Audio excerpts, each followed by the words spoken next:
guys, papunta na nga kami dito sa Urban Decals para mag-deliver ng aming mga paninda ng mga sisig at pater. Punta na po kami ngayon sa Beka kasi doon po may mga orders po ng mga sisig with rice and pater. So inilalakbay namin ngayon ang Ortigas Extension. Yun, medyo nagkakaroon ng traffic na guys. Yan, medyo matraffic man pero tumatakbo pa ito kaunti-kunti. Yan siya guys, malapit na kami yan papuntang Urban Decals.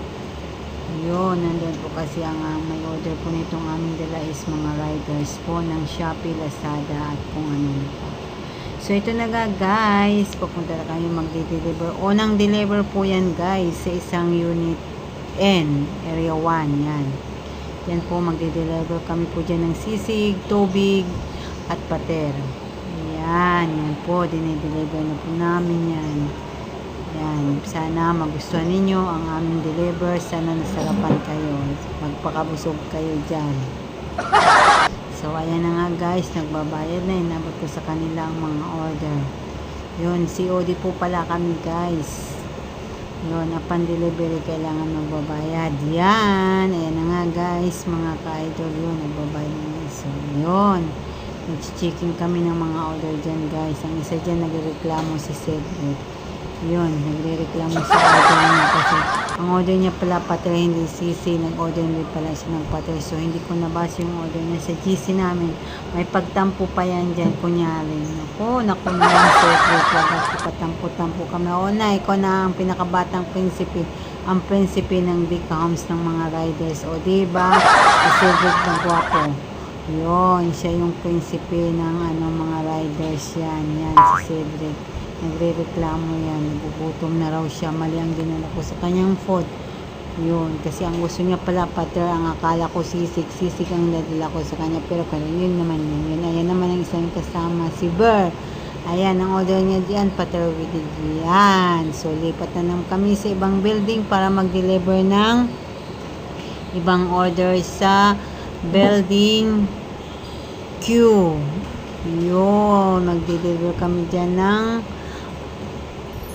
sisig with rice. Yun, ayan, nalaglag pa nga ba ang pera. Ay, pater pala dyan ang order. Pero ang order niya dapat sisig. Sorry naman, nagkamali ng hindi nagbabasa sa GC. O, sorry na, kuya din.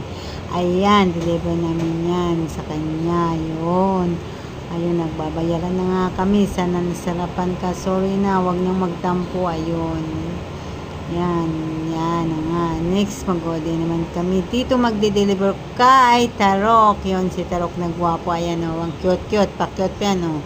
Namiminis yun. Hindi naman yan ang order mo kasi. Ang order mo sisig, kukunin mo pater o. Ayan o, ayan yan o. Wow, mali. Ayan na nga. Pater kasi ang order o, diba? Ay, sisig pala. Ako pala mali. Yan yung order yon. Gian ni Mrs. Crispy Sisig. O, sana nasarapan ka dyan, Tarok. Huwag ka nang magreklamo, ha. Smile na muna dyan. Grabe siya, o. Yun. Chinichik na dyan kung sino ang may mga order kasi may i-deliver pa kami. Hindi ko alam kung saan inong building yun. Tamang check yan. Si Tarok, bakit yan eh? Tinutulungan niya na ako eh. Yun. Chinichik niya na, o. Ayan, o. Ayan. Pakamot-pangot pa yan sa kanyang leg. O, diba? Cute yan, o. Ayun, yan yung mga mababait yung kapwa ko rider. Yan, o. May nakichismis pa, o. Yun, si Gerardo.